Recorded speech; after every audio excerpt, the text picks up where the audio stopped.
That's valid, but Patrick and I, oh my God, who did we have on last week? I already don't remember. I don't know, but I'm glad that you said that right as we went live. Hello, everybody. Welcome to the Cubist.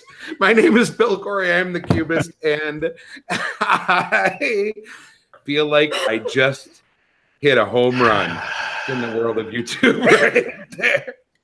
I don't know if you noticed this, but for the second whole week in a row, Kimberly Ribia is here. Hi, Kimberly. Oh, she is maybe not here because we might have killed her. Patrick Hillier is also here. Hello, Patrick. Hey, how are you? Good. I think, Kimberly, are you all right? Can you say hi now? No, it's still back to I owe Chris an apology, probably. And we have our guest of honor, our esteemed guest of honor, our esteemed and revered guest of honor. Are they not here yet? Yeah, you know you're here. It's you. Please. Okay. Hey, guys. Hi, Anthony Racano of the Cardboard Jungle and Hexagram 63 Games Studio. How are you, sir? I'm good. How's everyone tonight? Great. I am excited for tonight.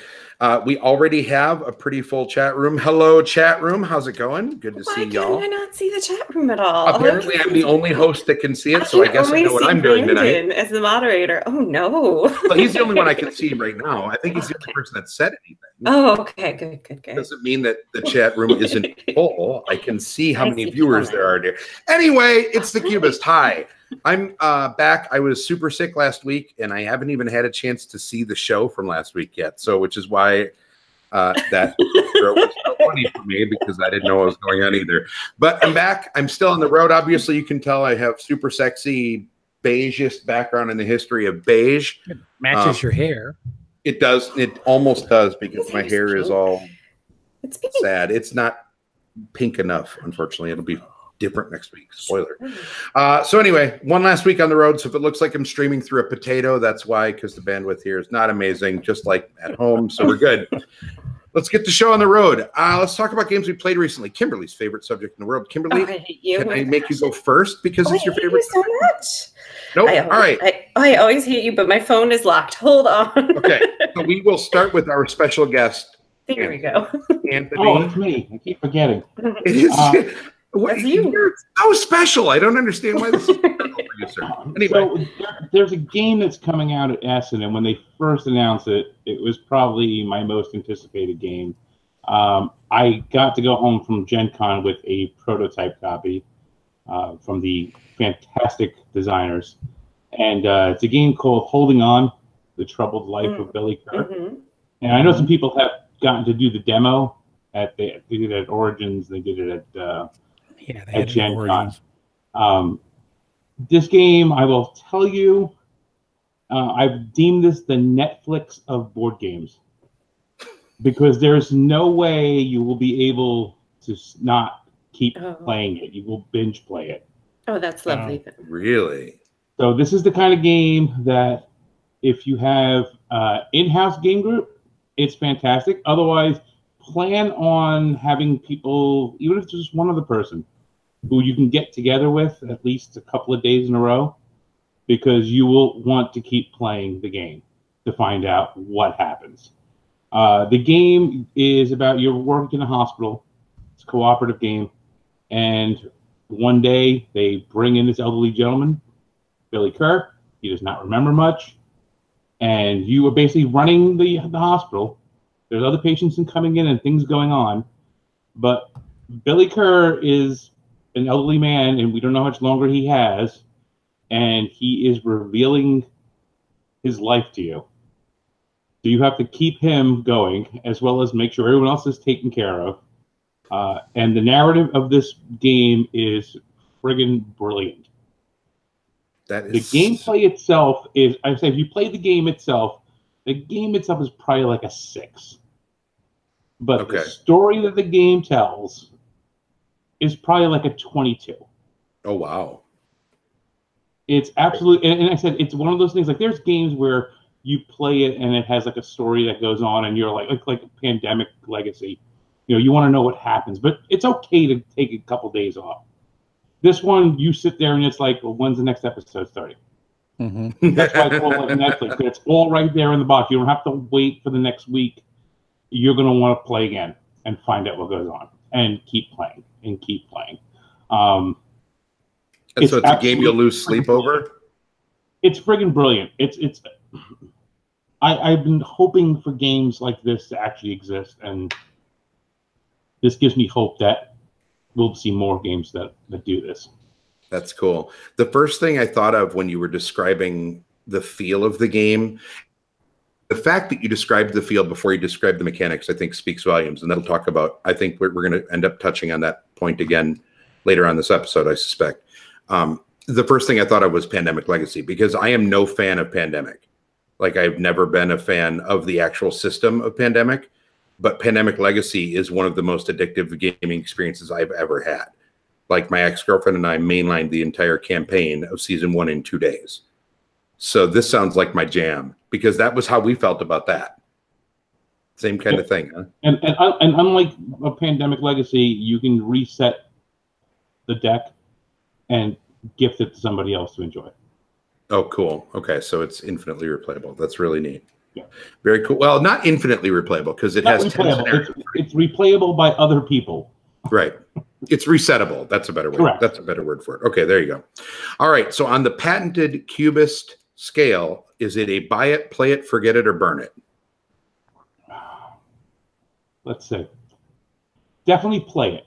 I'm going to put it on buy it, though, because I believe that for what the game is going to cost, it is better than a night out of dinner and a movie.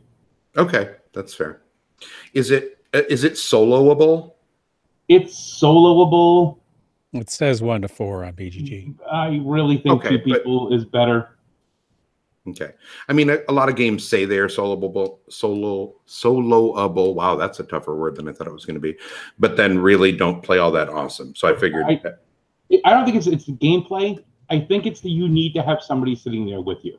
Okay. You need a second human being. Right. I use the Netflix analogy because, there's things that you can binge watch on Netflix by yourself. And there's stuff that you binge watched on Netflix that someone sat next to you while you did it. And you did that whole grabbing their wrist, like, oh my God, kind of thing. Like, you have to share it with somebody, I think. Okay. To really, truly feel all the feels. Very cool. Very cool. All right. So this is Holding On, the Troubled Life of Billy Kerr. Billy Kerr from Hub Games. Hub Games, yep. Designed by Michael Fox and Rory O'Connor. Yeah. I have two comments. Go. I do want to try this. Michael was demoing it at Origins in the open play area. I did not care to try it at the time.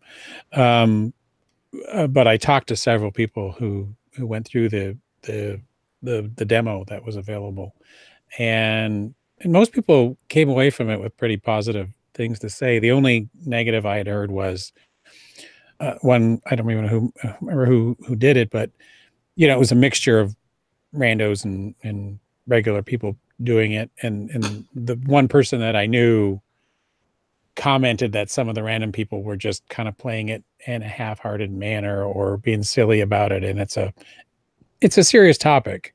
So I think you want to be playing it with people who who are going to be taking it as it's a serious subject. I would think that's what I would want to do, that I would be going into this playing similar to when we talked about This War of Mine, the board game on the channel when I first got it. Right. One of those games where game like the Grizzled or something. I don't know. Yeah. I mean, just any of those people that are respectful of the subject matter, because if Yes. somebody, you get a Cards Against Humanity person sitting there, it's not going to end well for anybody.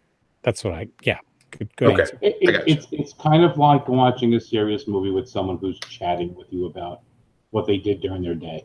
You're right. But other than that, That seems like a very personal. I think when we that feels like there's a story behind it. We might come back to that in our segment later on in the show. Very cool. All right, Kimberly, would you like me to skip you, or you want to go? I have my phone. I have the page open. Shush. Don't talk to me, Bill. How about Ulm? Have I talked about Ulm? I don't know. No, you have I not. want to hear about it. No, sure. It's You know who likes that game? Who? Who's Kirkman? Poor Chris. I can't believe I forgot Chris was on the show last week. I love you, Chris. Ulm is designed by Gunther Burkhardt. Yeah, sure. Patrick, usually you're the one who's... Sorry, Patrick is the official mispronouncer of names. He is, so I like to make him say it. And it is published by R&R Games. And it says it's set collection and area influence. I don't know if I really agree with the area influence. A little bit. You have these little tiles you draw out of a bag, and they slide into a grid. I just said bag. I try not to say that on air usually. They slide one way or the other. And then you prompt, one of them gets pushed to an end cap. I don't know how in the hell to describe this. This is good.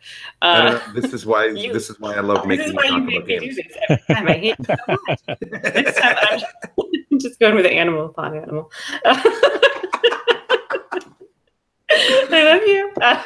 It's all good. Yes, and then whatever is remaining in the row, you take those 3 actions. There will always be 3 in the row or column that you activate by sliding in whichever tile you placed.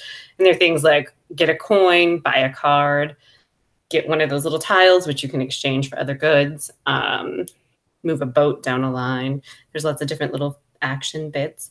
It's good. It flows nicely. It's a little, not quite point salad-y, but there's lots of different paths to victory, I think. And I held multiple conversations, texting Amanda and other people on my phone, and still kicked ass. So it's a game that you can choose to not pay attention to and still be good at? That's me for most games, yeah. That's fair. No, the tile sliding mechanic sounds really cool. Have you never played Ulm? No, I have not. I've not either. Actually, I own it somewhere. And you haven't played... Well, those are going to fall on you. I don't like your plastic shelves. I am the worst. They're just fine. They are just fine. Fun story. I used the game, the structural thing. You're an architect, Patrick.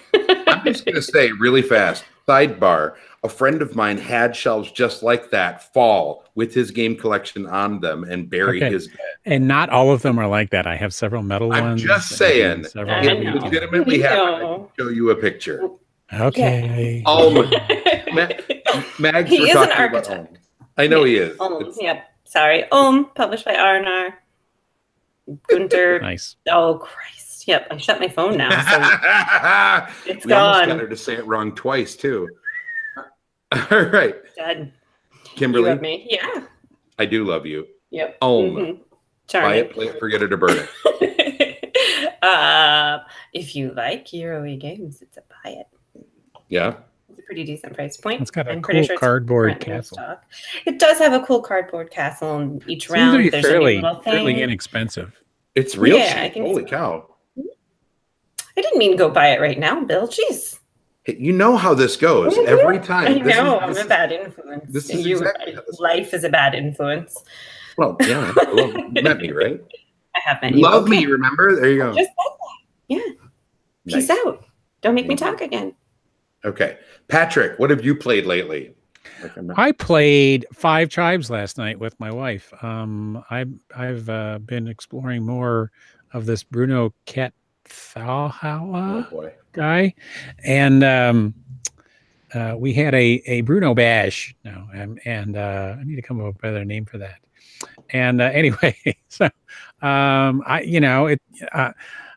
not opposed to going out and buying older games that I haven't played before. So I picked up 5 Tribes the other day at my FLGS and brought it home. Watched some guy. It's a top 100 game, so even if you hate it, it's not like you have a problem getting rid of it. So exactly. So my wife says, "Was this really complicated?" I'm like, "No, it has 3 rules. Step 1, step 2, step 3. Of course, step 2 has like 5 sub-steps to it. I didn't tell her that. She was worried it was going to be too complicated, but we did okay. And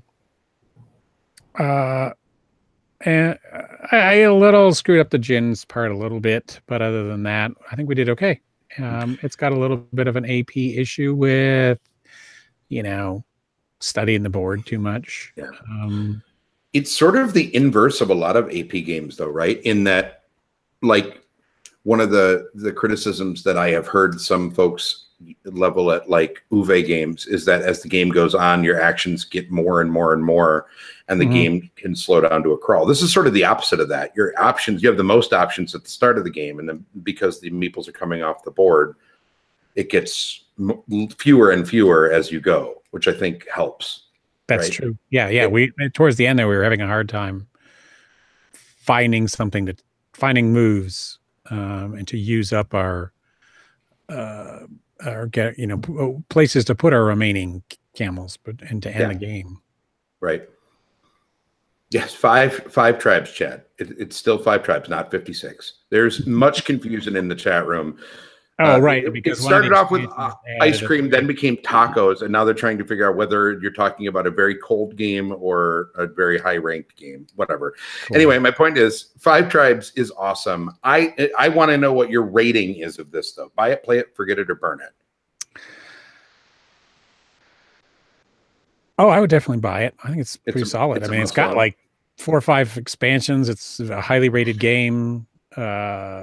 It's Bruno Cathala, who's like my favorite designer right now. Sure.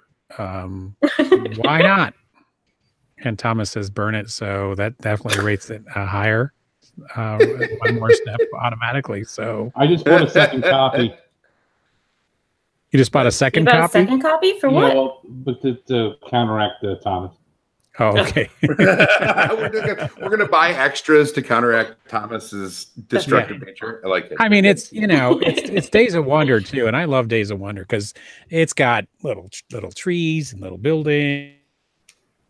Meeples, and it might be almost overproduced, right? Like the size of the meeples that you put out for like palm trees and castles and stuff. Yeah, those are big. They're stupidly chunky. And the meeples could be like the mini meeples from the Gallerist, and the board would probably look half as. The one problem is it sort of looks like clown puke when the game first starts, right? Because there's 4,000 meeples everywhere, and they're all different colors, and so there's definitely. Like, I remember the first time I played it, my eyes just glazed over for like 2 minutes. I'm like, wait, what?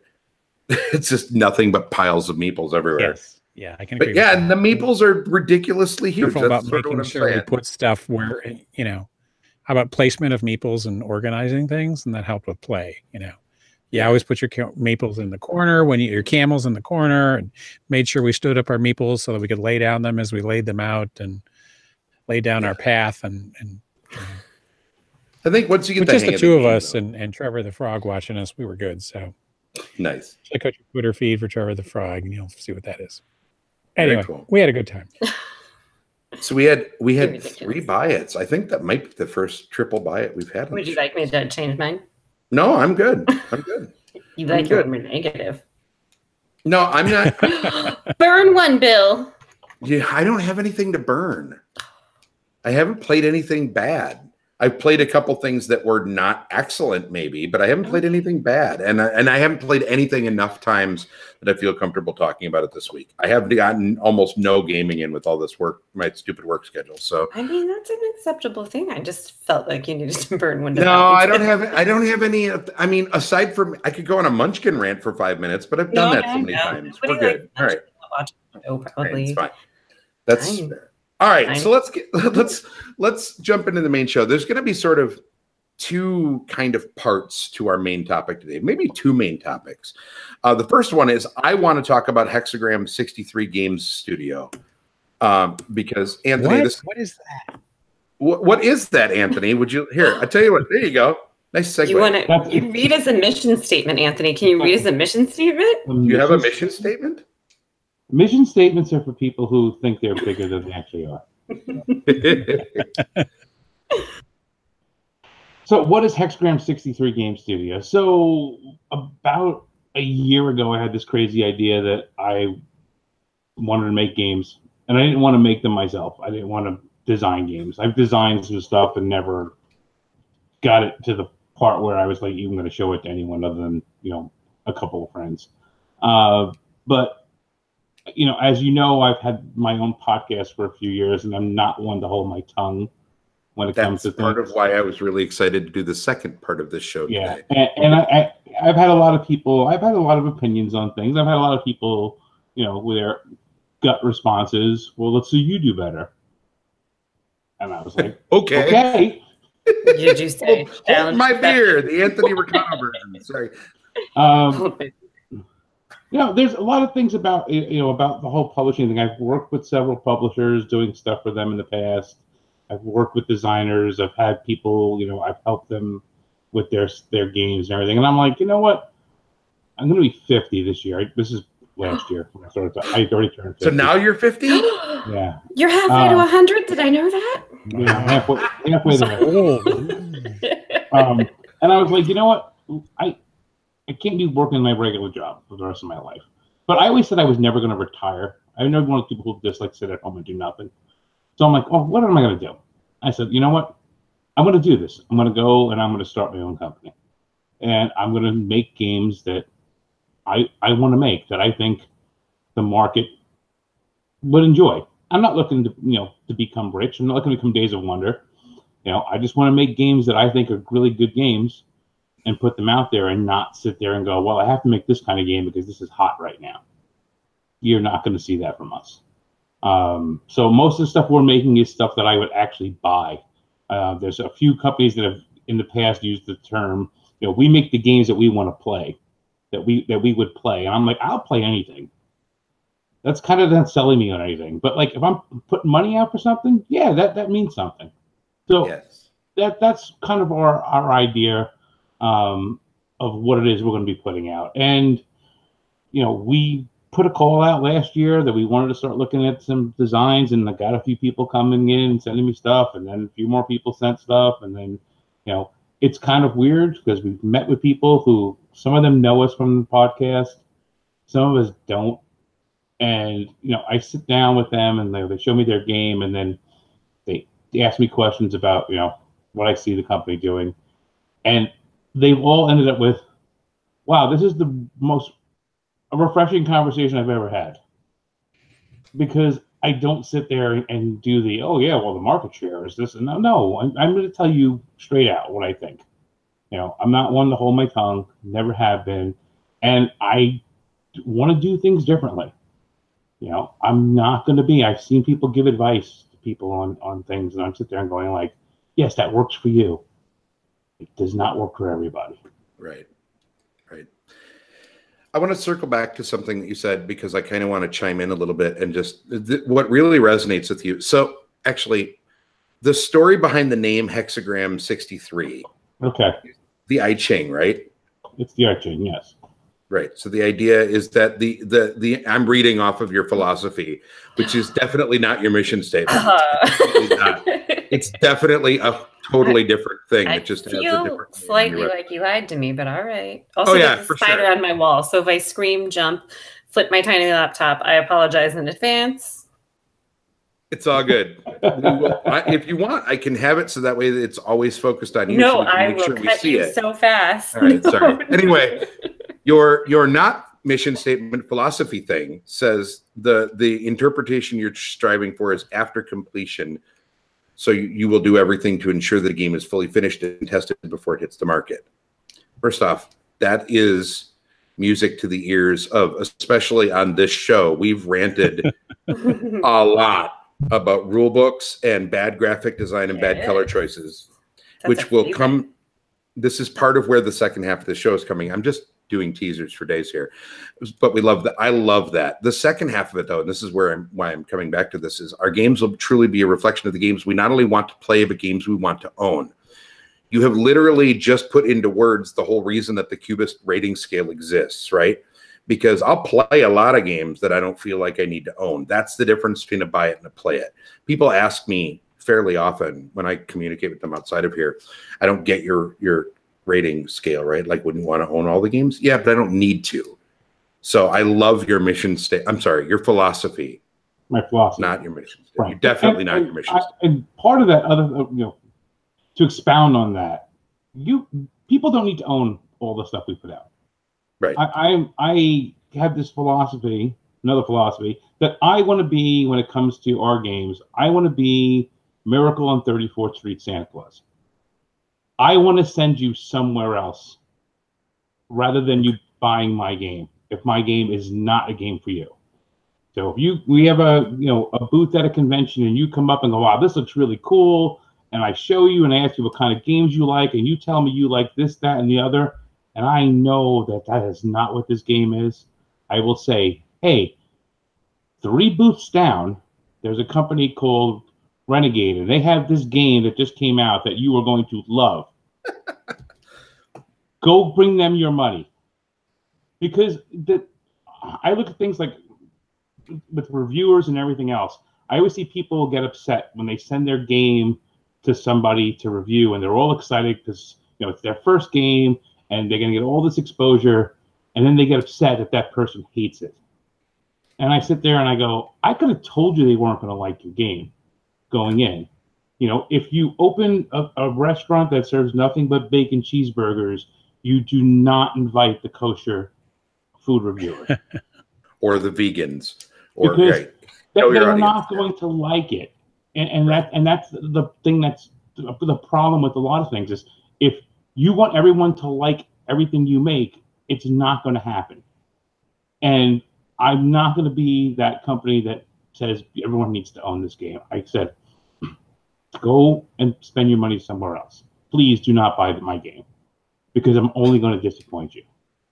And it's not because the game is bad. It's because you are not going to like this game. If you do not like games with conflict, there are games we are going to put out that you are not going to like. Right. I mean, knowing your audience is a big deal, right? Like and being willing to be transparent enough and say, you're not my audience, not because I don't want you to be, but because this is not the kind of product you want, I think is a refreshing take on the concept of doing business in this space. That's really cool. Yeah. And there's too many people who want to be loved by everybody, and you can't be. It's an impossible thing. And what you end up doing is trying to make something for everyone that ends up being for nobody. That ends up being beige. Yes, it ends up being beige. I'm kind of serious, right? Like you end up beige is a pretty decent descriptor for I think what some companies try to be. Quadropolis. Oh, El no, Grande. nice.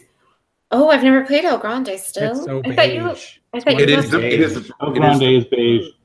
It's beige and also dark beige. Oh. And really, it's got I still haven't very played dark Cubist beige. either, Patrick, and I love you. That's all right. BGG. Oh boy.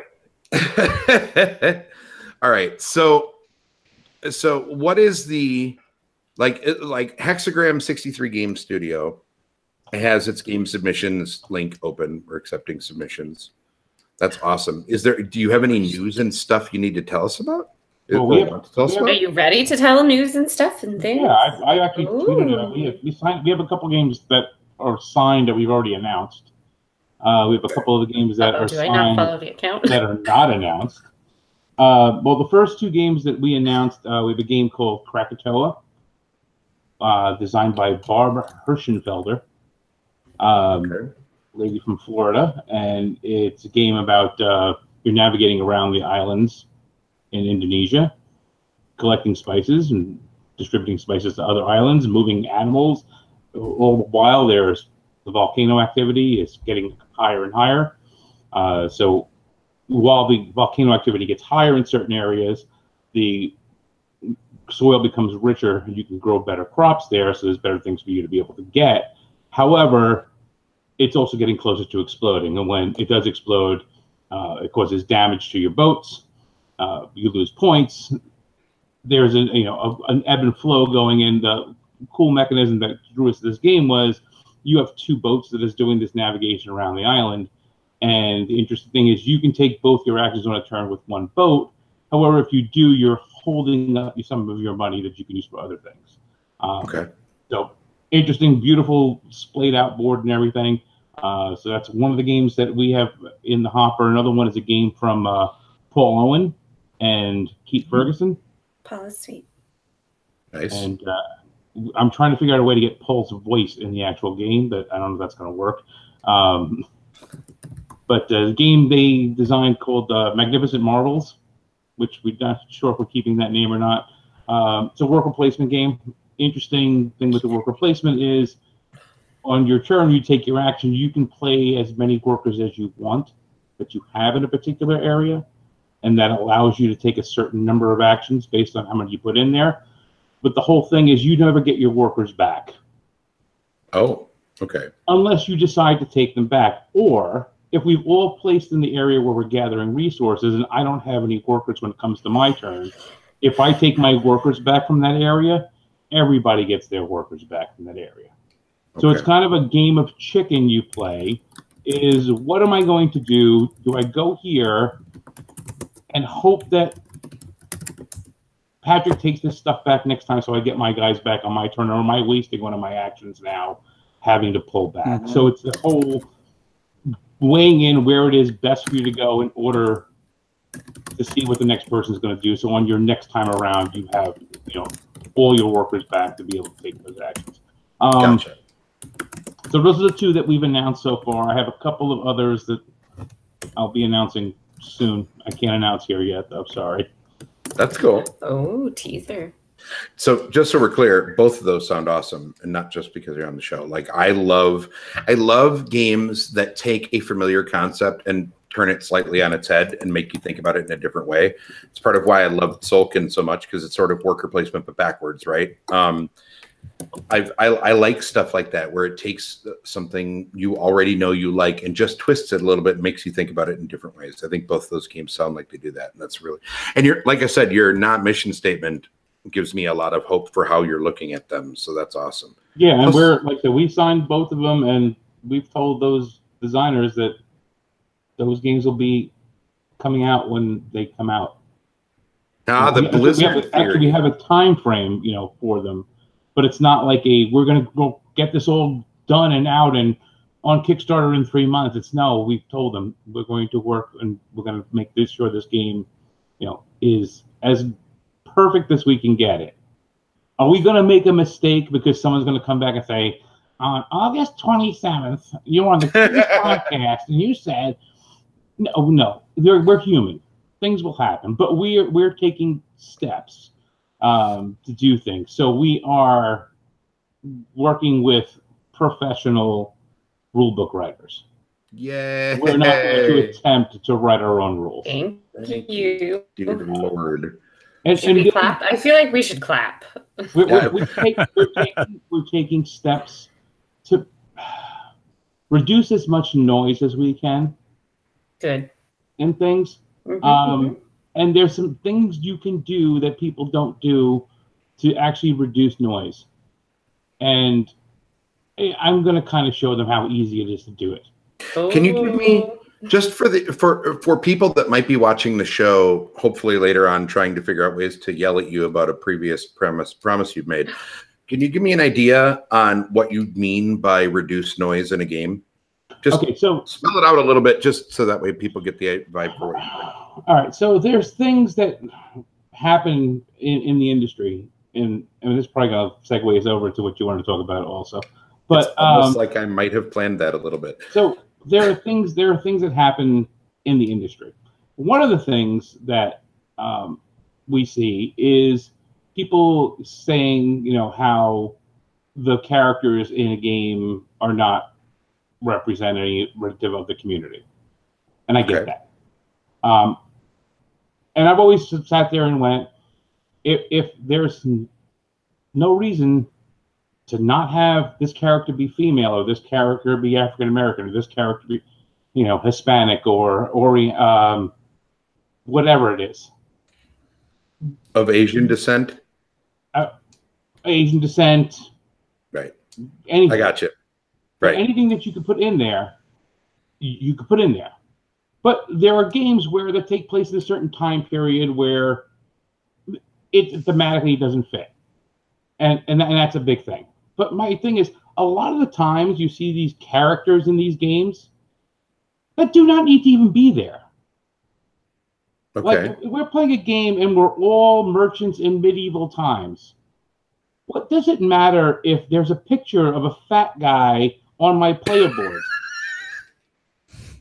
I would argue we could have less pictures of fat guys on player boards. Can we just have less pictures of men in board games? But why can't I just have the green merchant's player board?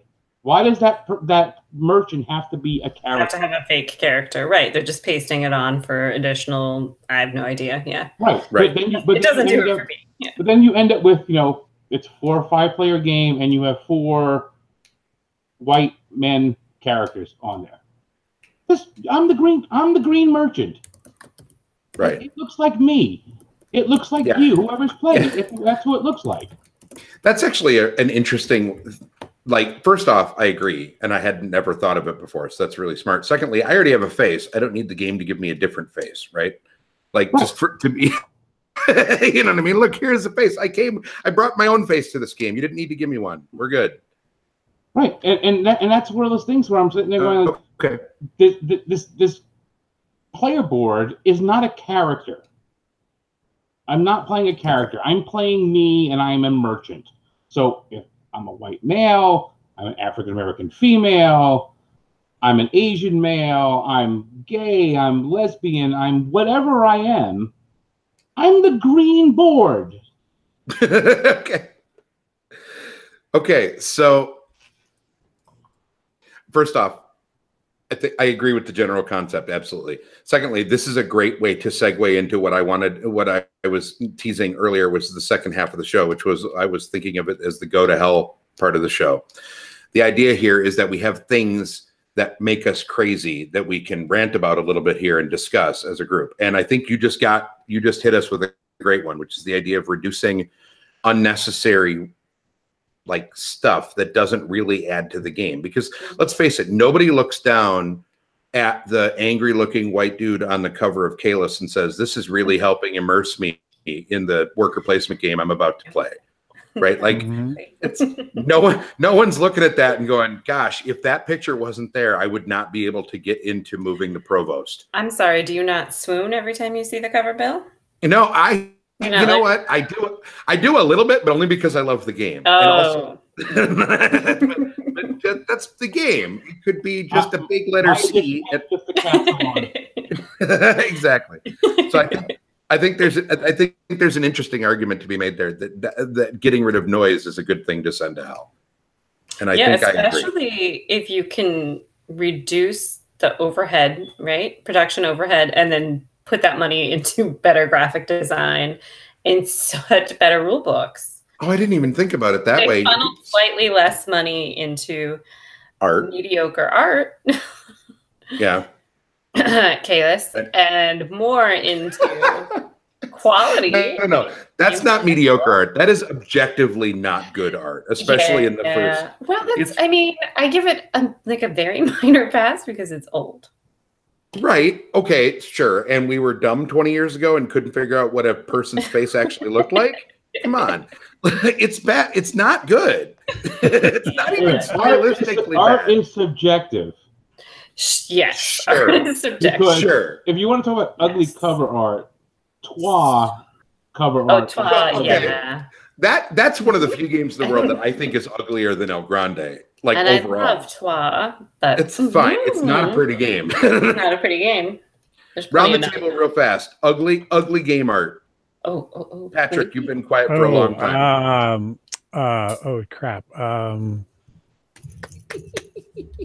Cults and Cultures and Clash of Cultures? Clash of Cultures? No.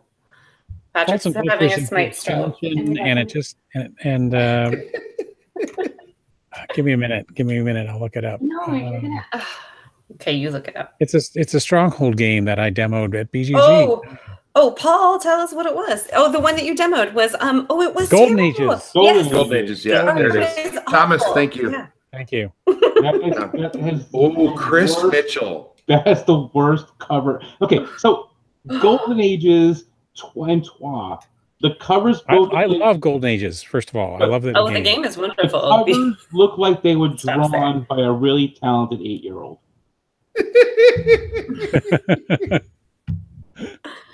Yeah. It's not good. And what's funny is the artist who did the cover of Twa also did the cover of Brussels. And I like the Brussels cover. Yeah, you can tell those are very stylistically similar. That makes sense. Mags in the chat room is like most stronghold titles. Yeah, you're not right. Man, ouch. Wait. Let's be fair. Oh boy. That game's artwork was not picked by Steven. That was not picked by Bonacore. They usually are not. We're just this. Remember, everybody. It doesn't mean it's good. Just remember, everybody. We are as much a comedy podcast as we are an actually pissed off about things podcast. And everybody keep that in the back of our heads there. Damn it. Yeah. Okay. So if we're even, especially since we seem to be talking about games that have like games we like with bad art. You actually have one over your shoulder. I was going to say something else, but I realized that you have Elfenland over there, Patrick, which is one of my favorite games, but I have never liked the art style. Because it's kitschy. I don't know. I think that yeah, I get it. I just have never liked it. For some reason, it's also like, and it's another old game, so I get it. But I think that they hadn't quite mastered, or at least it seemed like it in that game, the art of making art serve the game's purpose first. You know what I mean? And I think the art gets in the way a little bit of what I otherwise is one of my all-time favorites. So that would be mine. Although Twa is real ugly. All right. So the basic idea, I sort of confused everybody when we were talking about this in show prep of my go to hell section here, is that we would each talk about one thing that made us crazy and get the rest of the panel to sort of decide. And actually, Anthony is our ultimate arbiter because he's the special guest. Whether the thing. Stop telling him he's special. No, he is very special. Boy, is he special. My mother's been telling me I'm special for 50 years. So. There you go. So the idea was that the rest would judge whether it was a valid concern or if we were just being whiny about stuff. So like mine. And I want to pick a nitpicky thing. I cannot abide spelling errors in printed things ever, ever, ever. I feel like in the age of computers, when we have spell check that should automatically run in every document ever, if you don't individually check every single word that has a little red squiggly line underneath it before you send it to the printers, you're a bad human being. Hold on. Go ahead. Go ahead. I will tell you that this used to bother me, and it bothers me more, not so much in things like rule books. It bothers me when I read news articles online and there are spelling and grammar errors in them. Yeah. Like this, your job is words. Okay, but wait a second. The publisher's job is words in the rule book too. Why are you less judgy of a rule book than you are of a news article? Because I can see that it happens with people who their job is to write words every single day. They went to school to write words. Okay, so it's not, the person isn't focused around words, so therefore they get a pass? It's something that if the New York Times can get away with it, then I'm not going to fault so much a publisher. Yes, I agree. There are some things that I look at it and go, wait a minute, that doesn't even make sense. Come on. Like there are plenty of times. Transatlantic, the entire rule book.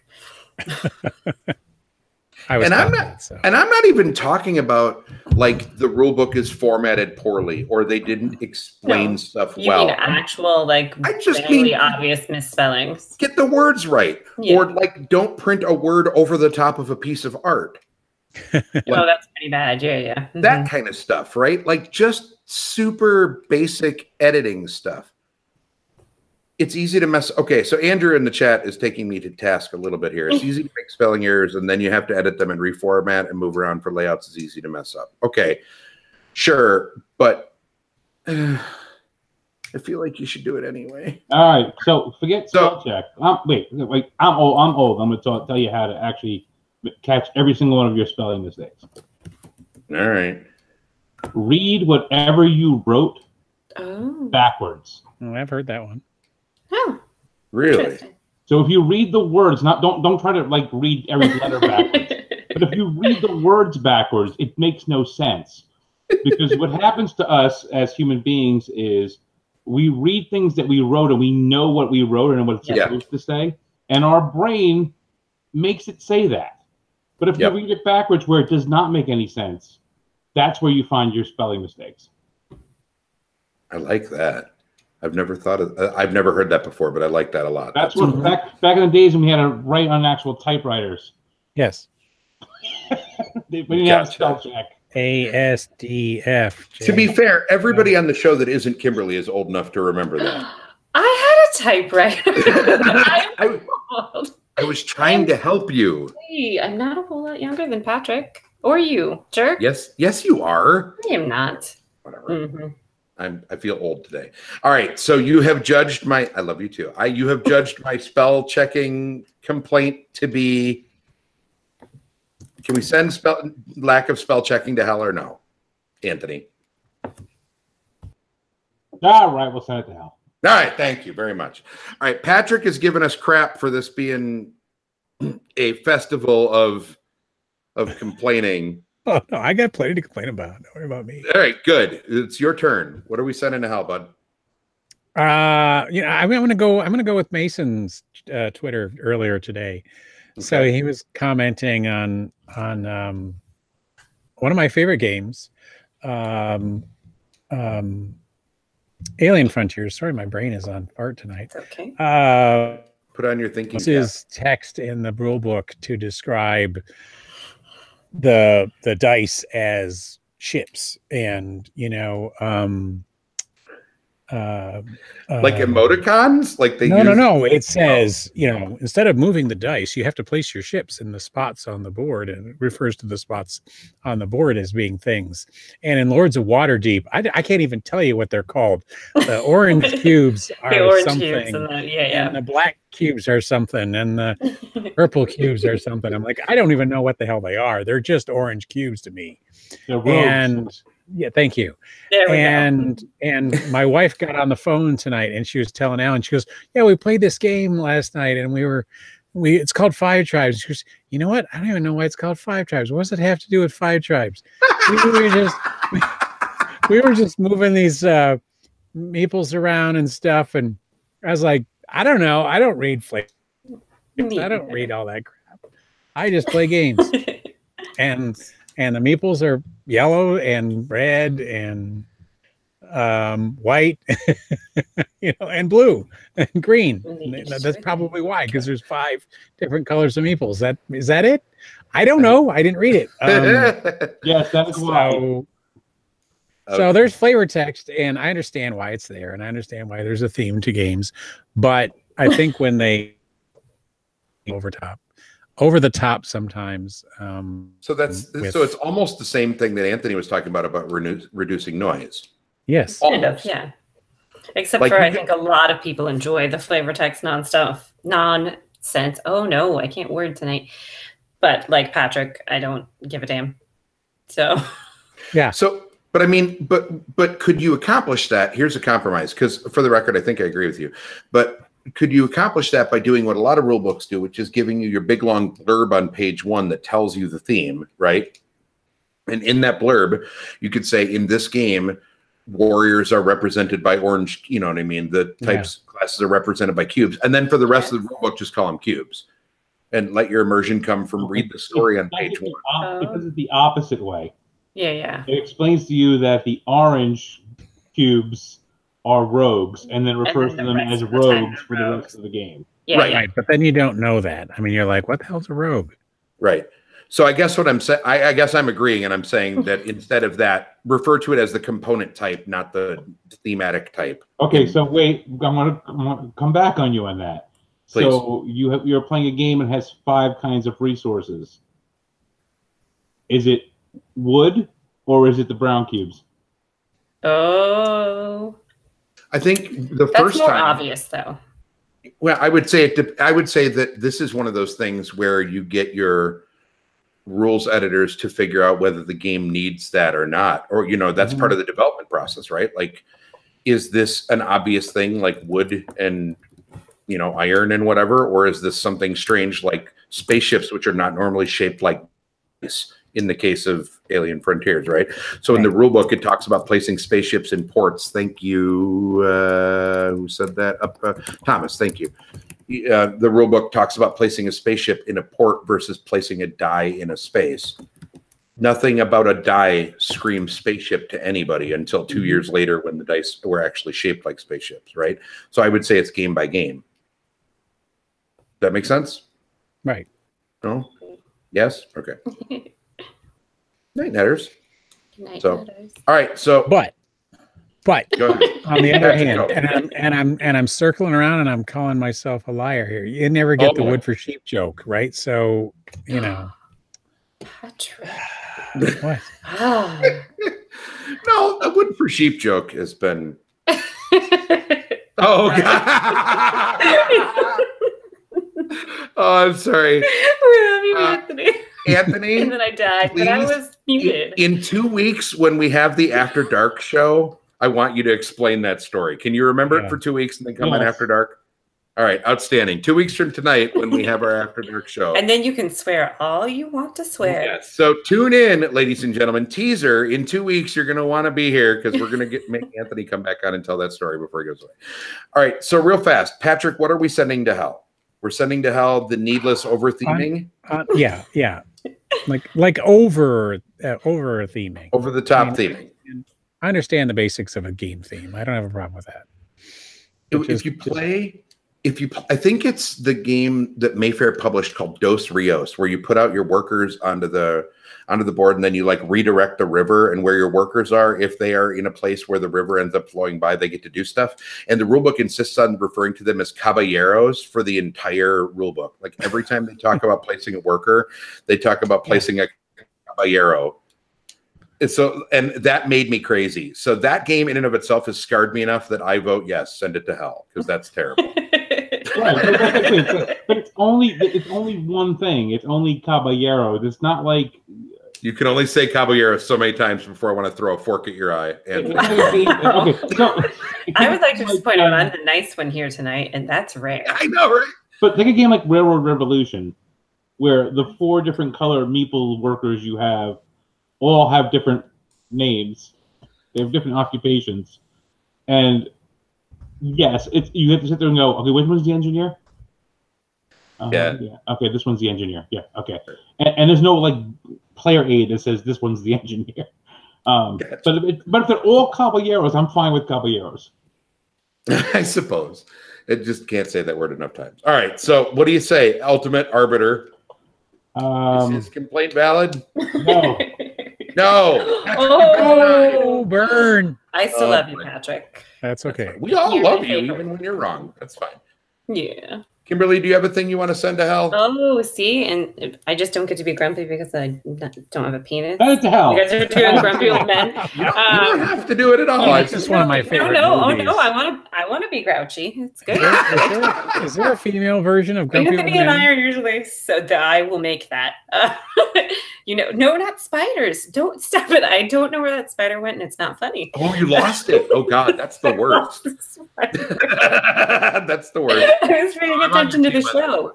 There's one right there, and I've had my eye halfway on him. I hate everybody right now. Okay, well, what's a nice way to put it? I shouldn't just say men. It's all right. Go ahead. No, not just men. How about people's gatekeeping toxic behavior? Can I talk about the hobby, or does it have to be actual game? No, it can be the hobby. Community's good, right? Yeah. Okay. Yeah, totally. Good. Toxic men, yo. Yeah. Or gatekeeping. It's not always men. It just usually is. No, not I you don't. Assholes. Oh, can I say asshole? It's too late now. I just said it 3 times. You can only say it 3 times. Yeah, you can only say it. I apologize about saying it. This is why I'm going to come on After Dark now. For the record, even if we're not necessarily talking about men, gatekeeping has always been a pet peeve of mine. Gatekeeping is a big deal. Yeah. Stop it. Seriously. Yeah. I think there was a little bit of a Twitter discussion about that, right? Yeah, about minimizing the value of small games versus large ones. Like, yes. If you want to play a 10-minute game, play a 10-minute game and enjoy the hell out of it. Who cares? Why does somebody need to step in and say, yeah, but that's not an 18XX? No. Let people like what they like. It's not an 18XX and it's not as complex, but that's not what everybody's there for. Right. This is a thing that I definitely used to struggle with a lot more. I am trying. It is something that I know was a flaw of mine when I was growing up, because I was raised in a, like we've talked about how long I've been part of gamerdom. And so I feel like I used to have this idea in my head that somehow I was more of a gamer than other people because I had been around it for so long. And that's BS. And it's a thing that I'm trying really hard to not think and say, because it's not. We're all just folks, man. You know, and let folks do the stuff that they want to do. Nobody is forcing you to sit down and play Quicks, Mr. 18XX, man. Precisely. You know? Well, and Marguerite makes a really valid point in the chat, even the gatekeeping into heavier games. Like, once you've played a heavy Euro, and people are like, well, wait until you work yourself up into an 18XX and you're ready for. No, just don't do it. Right. Well, and that assumes that people want to, right? Like, it compares it to a thing like working out. Like if you're a weightlifter, the theory is you want to keep lifting weights theoretically until you get stronger so you can lift more weights. But that's not how this is. You are allowed to just enjoy the thing you enjoy. And if you find it too light and you want to play heavier stuff, great. And if you don't, that's okay too. That's right. Let people like what they like. Damn it. Also, I'm saying that apparently. So just... No, damn it's been okay since day one. It's been okay since good. Yeah, that one we're good. Right. So the other thing, I do want to say that I think the inverse of that problem is also the case. I think that I get really tired having to defend why I like 4-hour epic games all the time. That's true. I did give you some hell for that, Ed. A lot of people do, and I'm not trying to call you out. I'm just saying in general. Yes. Like, I love big epic games. One of my favorite ways to spend a day is busting out the Colonists and taking my sweet time and playing it and just having a good time. And I don't like, it makes me crazy when people are like, well, why would you do that when you could have played, you know, this and this and this? Because I wanted to do games, Bill. Oh. Right. And I wanted to teach Eclipse for 6 hours at your convention. I know you did. And you guys were so cute, all dressed up. It was fun. We did fancy game during Eclipse. It was so good. Yeah. Right. So, like, I think that gatekeeping goes both ways. And I think that I just want to defend the heavy gamer folk in the world by saying that it gets a little old having people tell us all the time that we're not supposed to like big games either. That's right. Anthony. Let people like what they freaking like, Racano. Gatekeeper to hell, as it were. Or also just men, if you also just Does gatekeeping besides yourself? Do we get to send that to hell or no? I don't gatekeep. I just explain why I don't understand things. You gave me some duck game. Duck, go. Yeah. No, everyone play whatever you like. Okay, we'll send it to help. I'm going to just preface and say something with it. Uh-oh. It's not preface, I'm saying it after, so I'm suffixing it. No, I have a thing, and I've said it before, and I'll say it again. Like, I don't play games that are 5-minute games. I don't. Will I ever? Maybe. I don't understand the whole, we have 5 minutes before our food comes, let's play a game. And I'm like, no, let's just talk. And like the people who like have to have that 5-minute game at the night's gonna end. Game night's gonna end. We have 5 minutes left. What could we play in 5 minutes? No, let's talk. Let's talk about the next time we're gonna get together. Let's talk about what we played tonight. And I don't understand this constant need for more and more and more and more and more and more of these 5 and 10 minute games. If you like them, great. Have fun. You know, there are people who like music I don't like. There are people who like TV shows that I don't like. There are people who like games I don't like. If you're having fun, have fun. I don't understand it, but go for it. Yes. And no one's going to understand everything that I like, and that's perfectly fine. So don't tell people what they should like. You don't have to like it. No one's forcing you to like it. Just Let it go. Yeah. Stop telling people what they can and can't like. Now, this is not to say that you are not allowed to express your opinion on a game. I'm going to crack jokes until the day I die about not liking certain games, and that's fine. Like Eclipse. Eclipse is the best game ever, and I am grateful for the hundreds of dollars I've spent on second edition coming. Oh my gosh, I forgot about that. Yeah. But like, you're a lot. I don't think there's a problem with having an opinion. I think the difference is you can have an opinion on the game, don't have an opinion on the people playing the game. There you go. Right? Like, keep your opinion to yourself. Well, or share your opinion, but don't be a dick.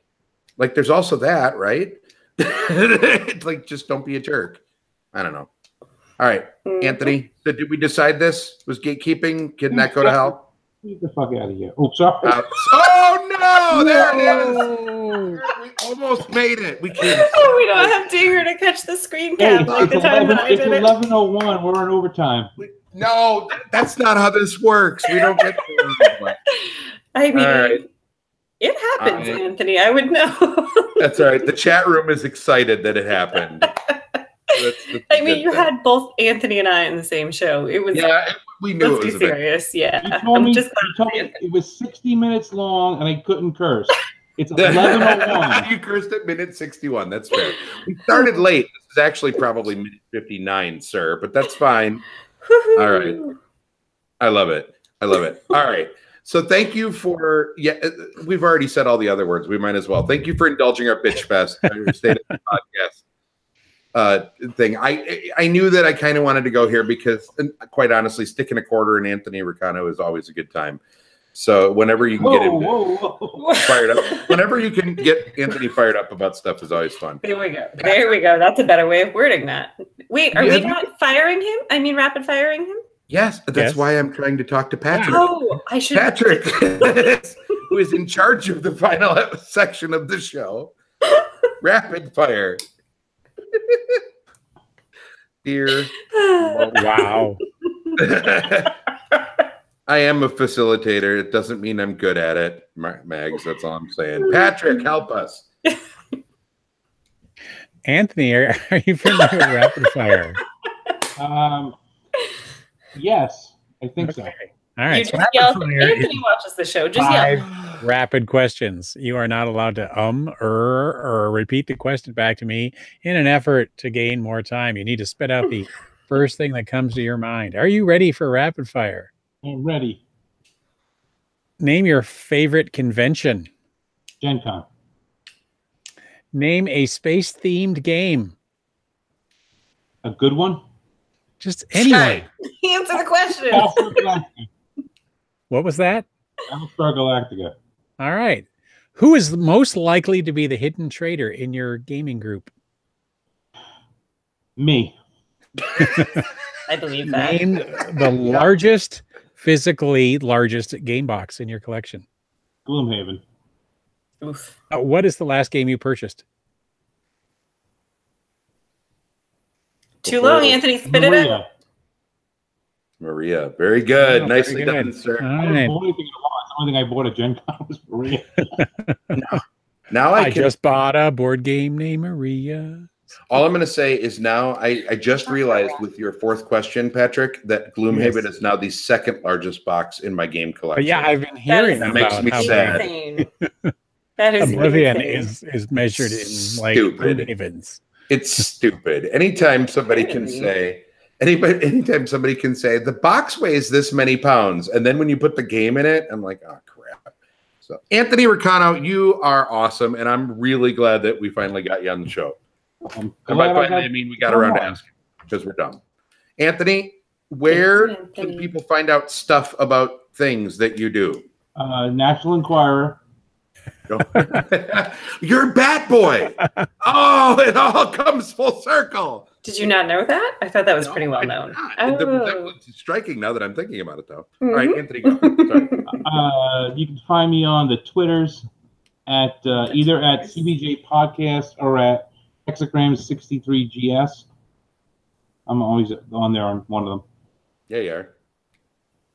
And people could go to your website. It's hexagram63gamestudio.com. That was Hexagram 63 Games Studio. There's 2 S's. I thought that was a typo when you first sent it to me. No, it's Games Studio, not Game Studios. Games Studio. Yep. I'm just making sure to say it super clearly because I really went with the long URL because hexagram63.com was taken by some cult in South America. Wait, what? Oh, that's amazing. No, I don't know what it is. If you actually go to hexagram63.com, someone bought the site and put a lot of like gibberish on it. Well, hang on. It's been there for a while, so I'm. If only I had a webcam. If only you had a way of accessing the internet and streaming it right now. It's all placeholder. It's all in Latin, which is what you do when you wireframe something. Oh, got it. Particularly helpful. All right. Well, the account has been suspended according to this, so we found a bad person, maybe, but that's fine. What? We didn't say the thing. We can what? We didn't say the thing. Oh, we did not say the thing because I do it. Yeah. I do it as I'm going. That's one of my outro thingies. Mm-hmm. You did remind me of something else, though. You made your announcement on Granite Game Summit for your dates, didn't you? Yeah. You announced dates. You want to say that thing? Baby. Sure. I don't want anybody to follow me on anything ever again because I don't like humans. But suck. How about cats? Can cats follow you? Preferably dogs, but yeah, cats are okay too. But we did announce the next Granite Game Summit. Woohoo! March. Oh no, March 8th to the 10th, I think. Yes. Yes. Thank you. Yes. Outstanding. Good to let people know. Yeah. You can go to billsbirthdaybash.com, I believe, for more information if you wish. Bleakkimberly.com still rerouted to it too. Does it? We've bought more vanity domains pointing back to your website than I know. I feel incredibly loved. We also have an event next Saturday. Outstanding. We're having a 1 day for local people situations at Granite State Comic-Con. I left a word out. That's fine. For the record, I'm leaving Bill's Birthday Bash attached to it because I'm going to try and fix that again next year. So I'm just saying. My intention is to attend in 2019 is what I'm trying to say. Patrick, how about you? If people want to find out stuffs about you. Hey, they can hear me on the Patrick and Eric in the Morning Show, the only current show on What Did You Play This Week? Podcast Productions. And you can find me on the Twitter at overthehillier.com. Over the Hillier. Yeah. We'll the Cubist is a proud member of Punchboard Media, where we all bring something to the table. I was reading. That was terrible. Should we try again? We should try. No, they like it. They like it when we mumble in the chat room. They like it when we do that? Yeah. They literally type mumble, mumble, mumble into the chat room, making fun of us. Patrick and I did it last week without you, Bill. Yeah, and Chris joined in because he's part of. No, it was bad. I'm not saying it was good. But we remembered to do it. I thought you were saying that you were good at it. I'm like, oh, good. Please go for it. Anyway, folks, if you want, there's lots of great media to consume at punchboardmedia.com. If you want to support the show directly, you can buy merch if you go to thecubistpodcast.com and look at the links across the top of the website. The website is in desperate need of being updated. And as soon as I get off the road for my stupid schedule, which we're going to talk about in a minute, so don't go anywhere. You can also support the show with just straight up cash money if you feel like it. We are on Pod Pledge and Patreon. There's a link to the Pod Pledge in the description for this video. If you feel like making a generous donation, that stuff always helps. There is going to be no show next week, ladies and gentlemen, because next week is Labor Day and yours truly is on the road again. I am out of town. Different place. Nobody wants to do it. And I just don't want to take up another holiday. So next week we're out. Anthony is going to sit in front of his webcam for an hour and yell at his computer screen. I'll just leave it on right now. Just don't turn the. But the following week, 2 weeks from tonight, will be a show, and it will be our After Dark. Normally, After Dark is the first Monday of the month, but because we are taking Labor Day off this year. It'll be 2 weeks. So look forward to that 2 weeks from today. If you want to be notified of these shows, the best way to do that is to subscribe on YouTube and click the little bell If you are not already subscribed to the show, we sure would appreciate it. Click the little bell, though, next to it, because just getting a subscription is all well and good, but if the bell isn't rung, you won't actually get a notification. So click that, and you will stay up to date on all of the shows that we do. In the meanwhile, Anthony, thank you again for joining us and sending things to hell on our behalf. We appreciate it. And for the record, all the luck in the world to Hexagram 63. If you feel like sending out review copies of stuff, I'm just throwing. Anyway, have a great night, everybody. We will see you all again next week. Thanks for joining us. Have a good week in gaming. Good night.